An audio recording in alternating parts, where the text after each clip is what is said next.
With Assassin's Creed Rogue, we have a new character, Shay Patrick Cormac. It's the first time you play as a Templar.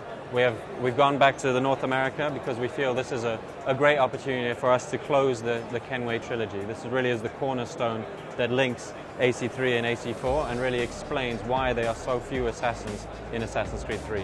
This is a fantasy we've had all the way since AC1, and it's also something that our fans have been asking for. What would it like to be a Templar? And is it really so black and white? Are the assassins really the good guys and Templars the bad guys? This is something we really explore.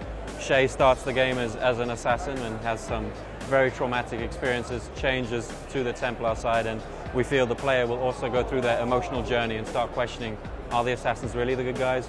Are the Templars so bad? And they'll leave the game questioning this franchise as a whole. This was really exciting for us. The moment we were conceiving the game and the designers and producers worked together, coming up with ideas. What does it mean to have assassins as your enemies? What does it mean to be a Templar? So first of all, having assassins as your enemies, this was something we really wanted to explore. You can have an assassin archetype hiding in a haystack or blending into the crowd or even air assassinating you from a tree or from a building. So the threats are everywhere. As being a Templar, you've now got this enhanced eagle vision because you started as an assassin, and you can detect where these assassin threats are coming from and try and get them before they get you. Also, being a Templar, you have access to greater weaponry. So as on ground, Shay has an air rifle with a grenade launcher attachment, and this allows him to manipulate the crowds in many ways, be it shoot a berserk dart into a crowd of civilians even. The rules are much looser now that you're a Templar. And on the ship, it means that you have more advanced weaponry of the time. With every Assassin's Creed game, we make sure that the gameplay features and the pillars of the game are key to the franchise. So we wanted to tell the story in North America of the 7-year war that links between AC3 and AC4. And a lot of that battle was also fought at sea. And we thought it would be really exciting to take the naval combat up north. So now we're in the Gulf of St. Lawrence, around Newfoundland, just east of Canada there, and we have these frozen waters, we have icebergs, ice sheets, and it really adds a new layer of gameplay. So swimming is no longer so easy to do. If you jump in the water, you'll see your screen freezing over, you start losing health, so you'll need to get back to land or to a ship quickly.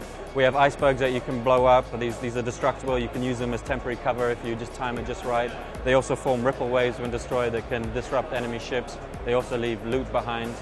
On top of that, we have ice sheets, which are great for exploring. Once you've upgraded your ship enough, you can break through these ice sheets and find long-lost locations.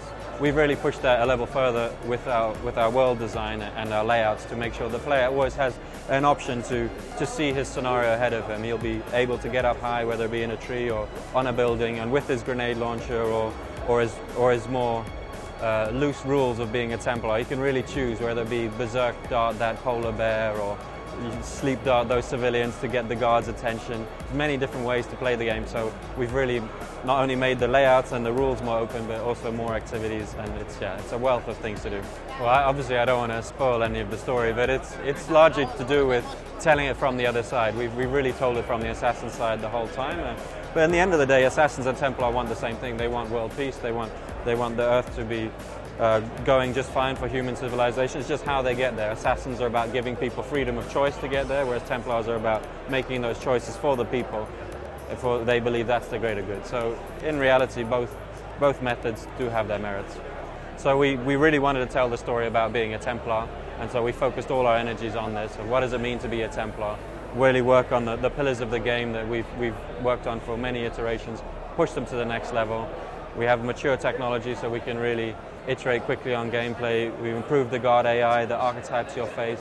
Naval is better than ever. So we have many wonderful things for the player to enjoy.